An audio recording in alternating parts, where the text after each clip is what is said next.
Welcome to Nutmeg Chatter. I'm J. Timothy Quirk.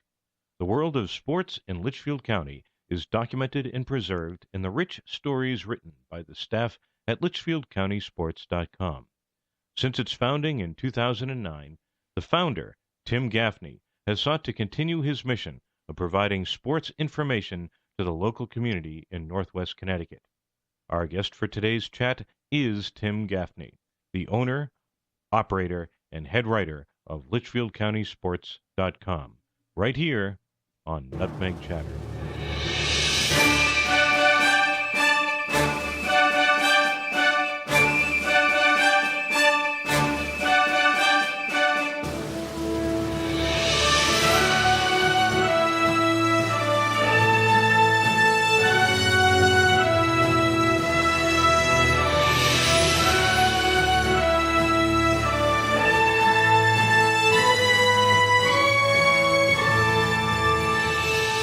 Welcome back to Nutmeg Chatter. I'm J. Timothy Quirk. I'm here in studio at WAPJ, Torrington Community Radio, with Tim Gaffney. Tim Gaffney is the owner, operator, and head writer of LitchfieldCountySports.com. Tim, thank you for coming and talking to us on Nutmeg Chatter. Well, thank you for that great introduction. I should have you use some promotional stuff for us there, J. Timothy. Great job. It would be my pleasure because I'm a big fan of what you do. You were one of the first persons that I reached out to when starting this radio program, because I wanted to talk to people who are in the community doing things and doing what they love and making a go of it, and that's impressive because not everybody does that, and you do that, and so I'm really excited to talk to you today about it. LitchfieldCountySports.com is an amazing resource for the community. If somebody is doing sports or their son or daughter is doing sports in the community, that's the place to go to, correct? Well, yeah, and you know, we broke news 2 weeks ago on another WAPJ show on Patrick Higgins' Friday morning sports talk, where I'm a regular at 10:30 with the Rabid Possum. That in the middle of April 17th is our launch date. We're actually going to be coming out with Litchfield County Sports Magazine. That's huge. That's huge because let's think about it. People still like to cut something out, put it on the refrigerator, have it in the scrapbook. Grandma never goes online and prints anything out off the line. So we felt we were kind of missing a little bit of the market because even though we think that everybody on the planet does everything online, we have to come back to reality sometimes and figure out the fact that not everybody does. It will be feature driven. It'll be a monthly magazine. We'll have stories on, kids in the area. We'll have a great feature, which I'm loving, which is Where Are They Now? Because folks like to go back to 1977. Where's the guy that scored the game-winning basket in the NBL championship?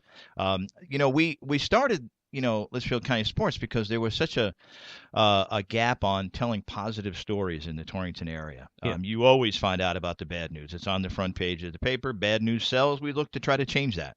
Absolutely. Wow, that's exciting. I'm so glad to hear that because I am the type of reader who enjoys holding something in my hand and having that tactile experience in the reading. Although I do enjoy online as well, of course. Yep. In fact, most of my stuff is online anyway. So, right.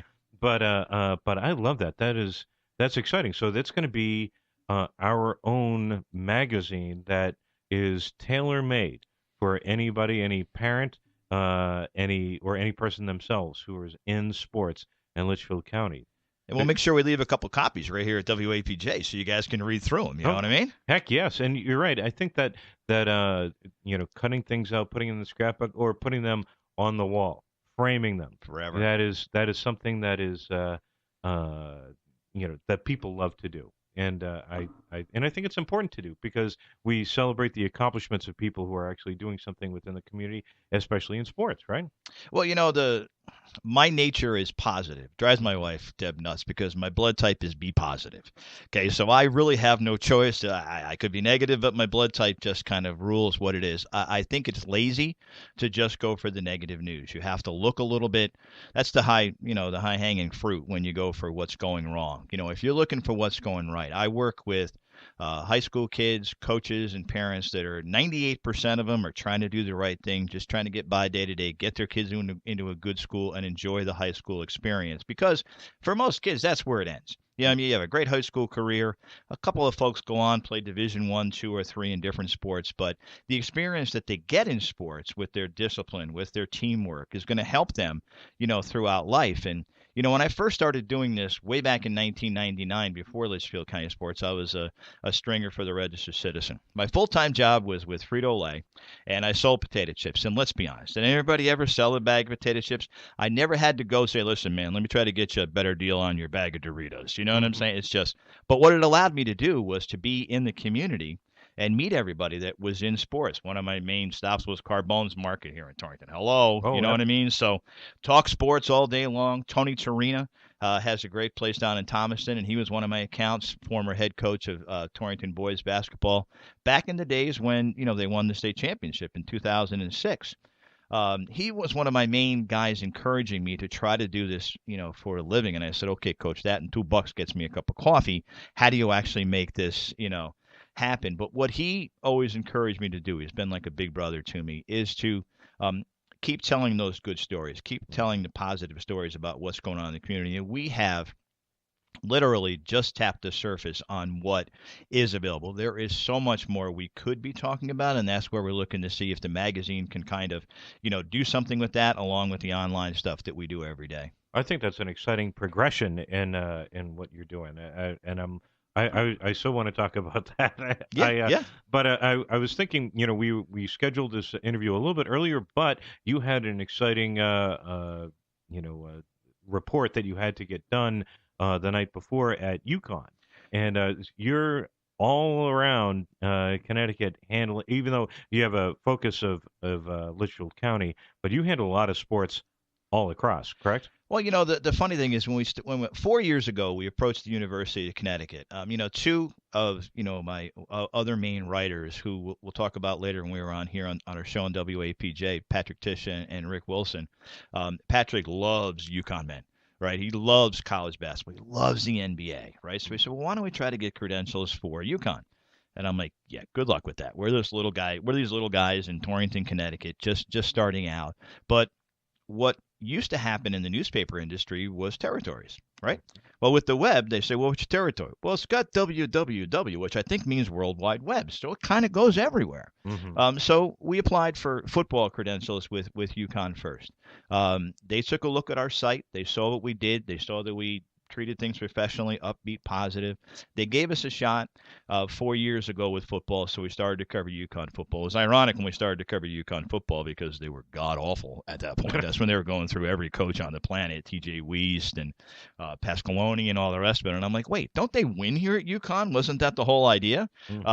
We did UConn football first. And then after they saw how we handled it, how you handle yourself up in stores or up in East Hartford at the Rent, and then they said, okay, go ahead and do basketball. So we started to do men and women's basketball.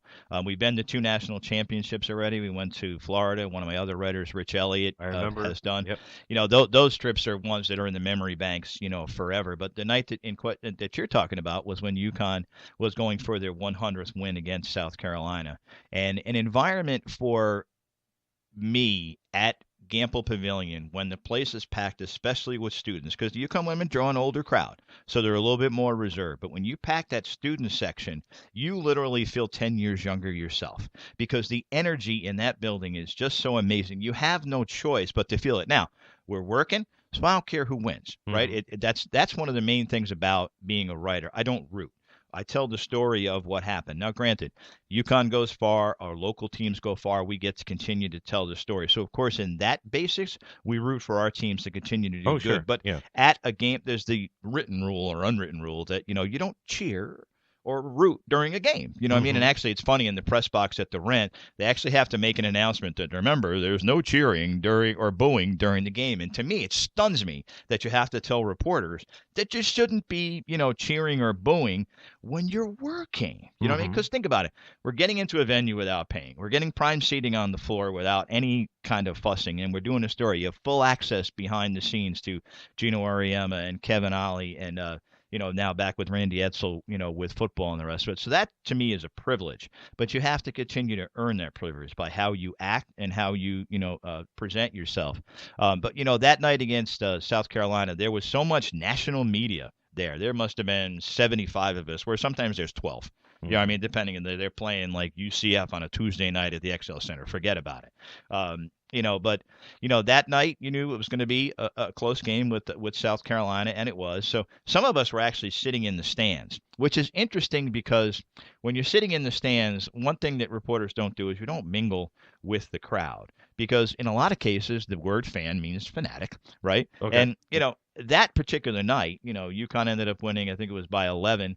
And they're up by like 14 with 2 minutes to go. Well, this guy's sitting next to me with his wife. He's probably in his 60s or 70s. He's screaming at Ariema. Why is he putting in Natalie Butler now? And in my brain, I'm like, he's about to win your 100th game in a row after 11 national championships. Perhaps he knows what he's doing. I was going out on a limb, I think, in my own brain, J. Timothy, by saying maybe the guy's not a rookie at this. But the privilege of being able to know Geno Auriemma. And Geno Auriemma, the best thing about him is not what you see on camera. It's after he gets off camera, he goes out in the hall and he talks to you for about 45 minutes. He knows who you are. When you ask him a question, he looks and he has a conversation with you. And it's not a quick, we played hard, we just didn't get enough rebounds. It is really in-depth. He is such a great ambassador for women's basketball in general. And, Geno says something. Remember a couple of years ago, he said the men's game stunk? Well, everybody talked about it, whether or not they said, well, what does he know? But it made them kind of look at themselves a little bit, because people always say, well, Auriemma always wins because he gets the best player. Well, he'll look at you and he'll say, well, that's what they hired me for. What am I supposed to do? Get the worst players, right? And if you think about it, statistically, he does not get the best class every year. He might get the top player in that class, but he always is in the top 10. But he makes those kids mold into what he needs them to be. Not everybody can play for UConn. Yeah, I mean, because you are no longer the star. You are just part of the system. But I think that night against South Carolina, 9 o'clock start, thank you, ESPN, got over a little after 11. We finished at about 12:30, got home at 1:30, finished writing at about 4. Probably wasn't in the best shape to come have a conversation with you. But that, ultimately the product, that result, it's a great story. And you described it's a privilege to be there and to cover that. And that's true. I think it's also an important service for the people because there's a UConn campus in Torrington, right? And so it's directly related to the base. Besides, if you're in Connecticut, your chances are you're going to be a UConn fan, no matter where you are geographically within the state. Right. And, it was funny when we first started, we had a lot of critics that said, well, you guys can't cover it. You're not big enough and the rest of it. And, I would always thank, first it was Ward Manuel when he was the athletic director up there at UConn, and Mike Enright is their sports information director. And I always make sure that I was raised polite. You thank people for, giving you the privilege of doing something. And he told me last year, he said, Timmy, don't worry. He said, it's a two-way street. He said, you guys are our voices in the northwest corner, because if you think about it, you have the New Haven Register, and good friend of mine, Jimmy Fuller, who writes the stories, but that's really out of New Haven. Yeah, it comes up and is in the Register Citizen up here. The Waterbury Republican, same thing. Roger Cleveland does a great job for them, but that's really the Waterbury area coming into Torrington. So the voice up here is LitchfieldCountySports.com, and the other part of it is, I don't care if 5 people write the same UConn story. I want our guys to write it the way we want to write it, with our own personality. There's 2 styles of writing, right? There's either AP or there's individual. All our writing is individual. Mm-hmm. I want Rick Wilson tells a great story about anything. The pen on the table. He'll write you a great story about the great pen. But I want it from our perspective. I don't just want it that UConn beat UCF 48-42. I don't want that. I want, what it felt like, what, the environment was. How do you write consistently about a 50-point win every time? It's tough, but you actually have to think more, because people will question that. They're like, well, what do you got to write about? Well, you have to look into it a little bit deeper. What is the backstory behind it? Take Gabby Williams this year, considering how fantastic she has been compared to Lawrence Taylor of women's basketball. Think about that, right? And we asked Gabby Williams if she knew who Lawrence Taylor was, and the only way she knew him was from The Blind Side. Because in the beginning of the movie The Blind Side with Sandra Bullock, it's about how, Michael Orr ended up being somebody that changed the game like Lawrence Taylor did. But, the backstory on Gabby Williams is her first practice with UConn, she forgot her sneakers. Okay, so that must have been priceless to be in front of Oriema. It's like you said, she forgot the car. She brought the keys, but she forgot the car. You know what I mean? And then to Right. watch how this kid has progressed. And when we all see that they win by 50, we're like, they got this all set. But he'll see the The flaws. beginning, yes. And you'll see what happened, just recently. They just win by 3 at Tulane, as we're taping this like a week ago. I mean, that's pretty close. Gino Auriemma is begging for a loss. Rather have a loss now than to have won the NCAA tournament. I don't think this team will go all the way because they're just not deep enough. I never predict because I have no clue what I'm talking about, but I wouldn't be surprised if they lost in the Elite Eight, which will be down in Bridgeport this year. Well, tell you what, we were talking about backstory and the backstory there for UConn. We're going to talk about the backstory of Litchfield County sports. Yep. In just a few moments, we're going to come on back. You're listening to Nutmeg Chatter. We're talking with Tim Gaffney, the owner, operator, and head writer for Litchfield County Sports. We'll be back in just a few moments.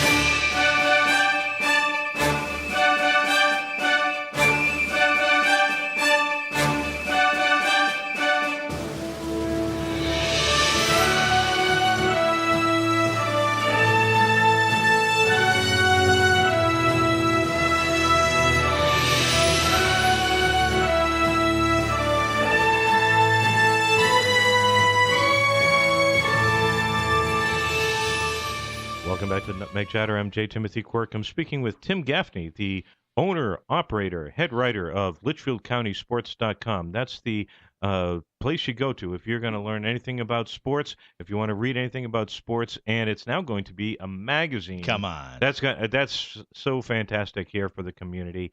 I'm looking forward to that. I'd love to find out how it began. Now, you described the early days for you, which was you had a day job, but then you had something that you loved. You said you were a stringer for the Register Citizen.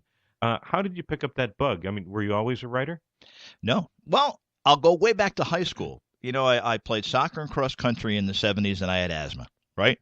So can you pick worse sports than that, that you have to run for a living? And back in the 70s, they didn't say you had asthma. They said you were slow, right? So those who can't play sometimes write. So I ended up writing for my school newspaper. I loved it. Life comes after that. You have a family, you raise a family, you kind of forget about it. I was just looking for, a part-time job at the time, and I saw something in the Register about, part-time work, and I said, wait, I get to go sit in an office and talk with guys about sports and the rest of it. And I didn't know what it was going to be about, but I absolutely fell in love with it. We were right down the street here on Water Street at the time in the Register Citizen with guys like Peter Wallace. Patrick Tissue is one of my writers now. And that environment in a newspaper back then doesn't exist anymore. And it was so amazing. You go into work at about 6 o'clock. At 7 o'clock, let's say during the winter time, games are on and it's fun. We're eating Doritos. I was the great guy. I brought all the chips. Oh, so, sure. I mean, it was fun time. We'd have Chinese. My wife would make dinner. It was great. And then at about 8:30, bedlam breaks out because every coach in the Northwest corner starts to call in the scores and the gamers, and people come back from writing stories. And I could type with one finger then, right? I can type with two now and not very fast. But, it was such a great time that, up until 8:30 it was calm, and then from 8:30 till about 11, boom, it was just nuts. Especially when somebody call in a track meet at like 10:45 and it has like 48 names on it with times and the rest of it. Yeah. So from there we kept doing that. We ended up getting a show, fortunate enough to get a show here on WAPJ. And I, myself and Michael Sisko, former Torrington High School great football player, was on the first show with me. But a half-hour show on Monday nights with Mississippi Mudcat was before us, and Jock Williams from the Feel Good Show was the other way around. It was just fantastic just to come in.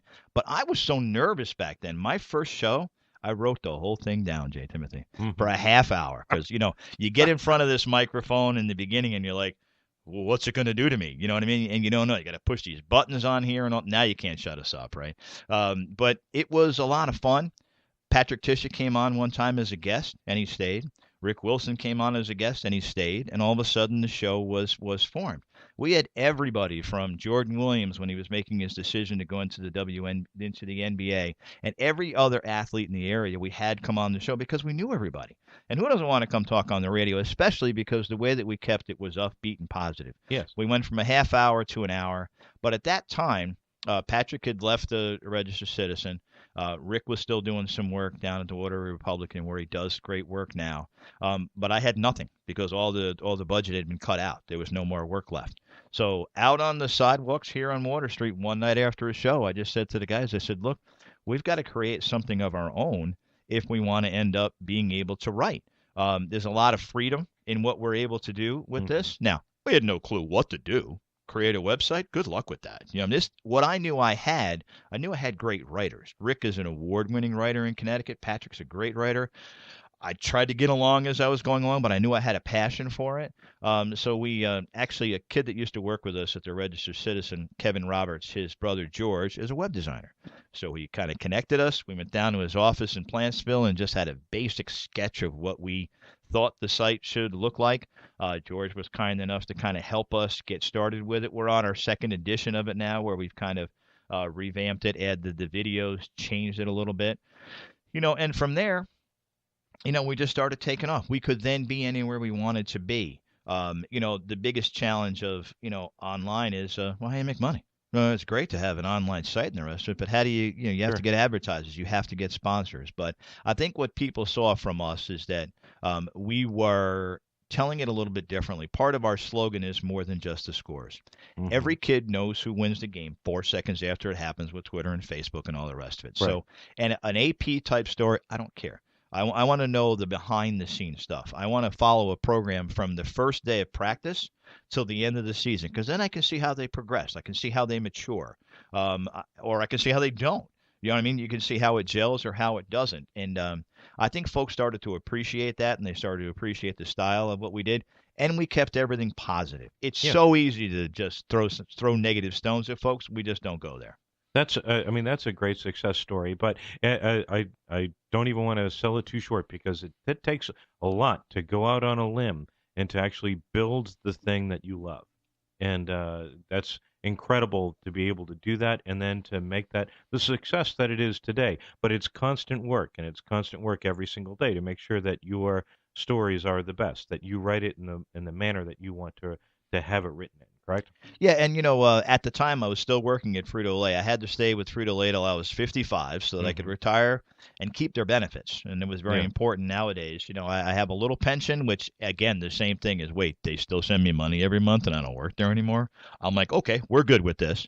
I still have to sell. I still do what I have to do to make sure my family is okay. But I think one of the things that set us apart a little bit is that we were not going for that low-hanging fruit of, well, let's just find out who's doing something wrong. Let's find out the things that are going right. And we're going to continue the conversation in the final segment of our conversation here on Nutmeg Chatter with Tim Gaffney, the owner, operator, and head writer of LitchfieldCountySports.com.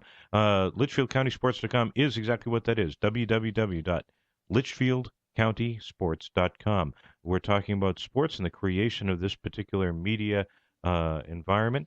We're going to come back and we're going to talk more with Tim Gaffney here on Nutmeg Chatter.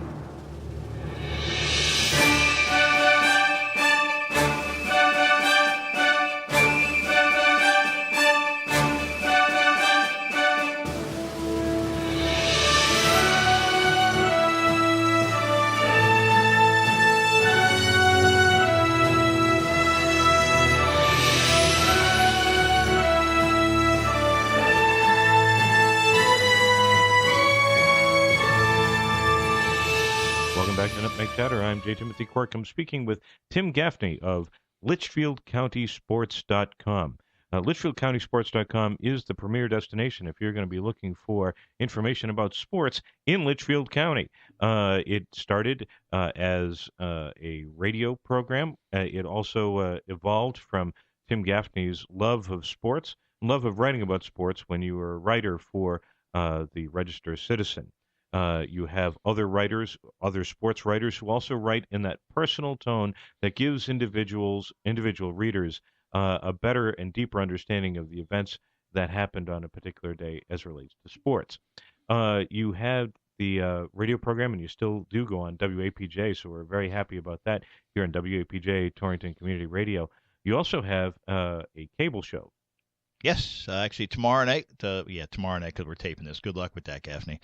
We do with Cable 5. We've been fortunate to pick up a couple of times a month in which we'll either tape a show or do a live show. This particular time, this show will be on for a few weeks after this. We have a show with Rick Wilson and myself. Patrick Higgins from WAPJ is our grand producer, so his resume is building up nicely. He does a terrific job. Get him in front of the camera whenever possible because the kid's got such a great personality. We're scheduled to have perhaps Eric Amari, the head coach of Torrington basketball, and a couple of his players. But again, the same thing happens with cable. Let's accentuate what's going on correctly in this community. We had a live program 2 months ago, where we had the Torrington volleyball team, the whole team on with head coach Christine Gamari before they went to their championship game against Seymour. What kid doesn't like to be on television? What kid doesn't get real nervous with being on television? But it's something that they're always going to remember. The Torrington softball team also came on with us, and in April of this year, the Torrington girls softball team will be traveling to Wide World of Sports in Florida to play regular season games at the ESPN complex, and Litchfield County Sports will be there. Oh, wow. When I first heard about it, because a lot of teams do this, Naugatuck does it, Wamogo does it, I said, hey, that'd be a fun road trip. Well, Mrs. Gaffney found out, and the granddaughter found out, so now it's a family vacation. We're driving down for the week, but what a great thing for these kids to be able to have themselves covered 1,000 miles away from home. And the only place that you'll read or hear anything about what's going on down there will be on Litchfield County Sports. This is a Torrington softball team that has championship aspirations. This is the year that they should do it. Allie Dubois is one of the best pitchers in the state. Got to the semifinals last year. So they're looking to, complete a little unfinished business. But, if I can be in Florida in April, and we have a good friend, Michael Colangelo, a Torrington native, who is one of the big wigs down there. ESPN always takes good care of us when we're down there. To be able to watch these kids live out that dream. I think the complex has 32 fields on it. Good luck with that. And they change the turf every 20 minutes when it gets dirty. That's how spoiled they are.